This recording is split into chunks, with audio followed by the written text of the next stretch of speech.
ଆପଣମାନେ ବିଭିନ୍ନ ପ୍ରଜାତିର ଫୁଲ ଦେଖିଥିବେ ଯାହା ଆମର ଠାକୁରଙ୍କ ପୂଜାରେ ଲାଗେ, କିନ୍ତୁ ଏମିତି କିଛି ଫୁଲ ଅଛି, ଏମିତି କିଛି କ'ଣ ପ୍ରାୟ ଫୁଲ ଅଛି ପରିବା ଗଛମାନଙ୍କର ଯେଉଁଟାକି ଆମେ ପରିବା ଦେଖିଛେ କିନ୍ତୁ ତାଙ୍କ ଫୁଲ ଦେଖିନେ। ଇଏ ହେଉଛି ମୂଳା ଗଛର ଫୁଲ।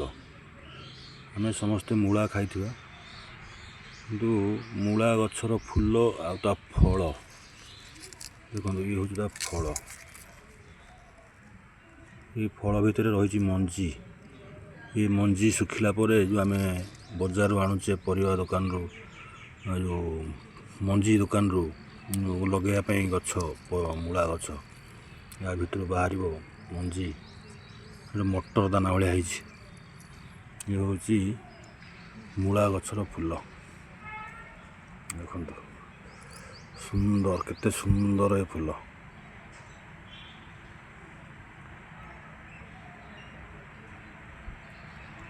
ଇଏ ହେଉଛି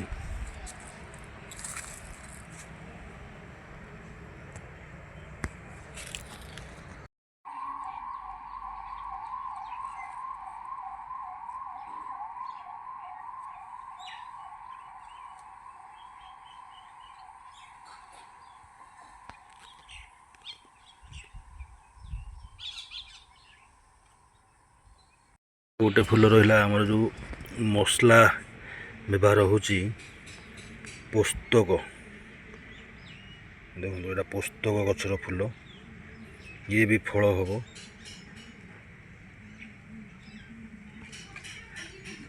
ଇଏ ହେଲା ପୋସ୍ତକ।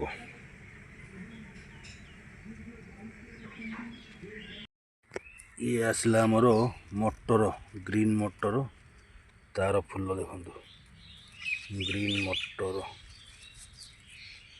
ଏତେ ସୁନ୍ଦର ଫୁଲ।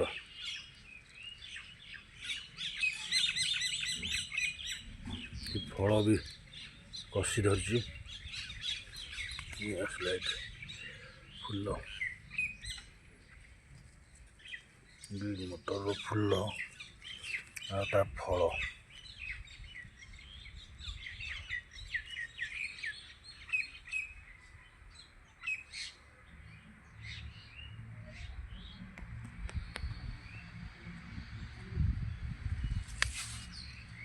ଇଏ ରହିଲା ଆମର ସମସ୍ତଙ୍କର ପ୍ରିୟ ପରିବା ଟମାଟୋ।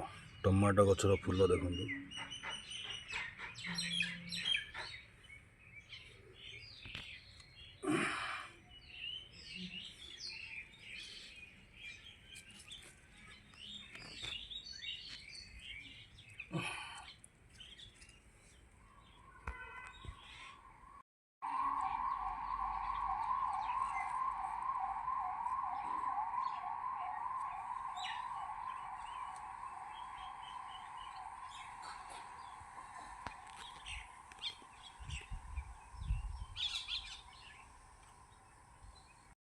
ଇଏ ହେଲା ଆମର ପରିବା ରାଜା ବାଇଗଣ, ତାର ଫୁଲ,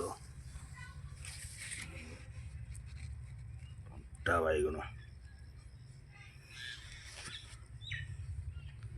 ପରିବାର ରାଜା, ଭେଜିଟେବୁଲ କିଙ୍ଗ। ହେଲା ଆମର ଭଣ୍ଡା ଗଛ। ଛୋଟ ଗଛ ହେଲେ ବି ଦେଖନ୍ତୁ ଭଣ୍ଡା ଗଛ, ଏଇଟା ଆମର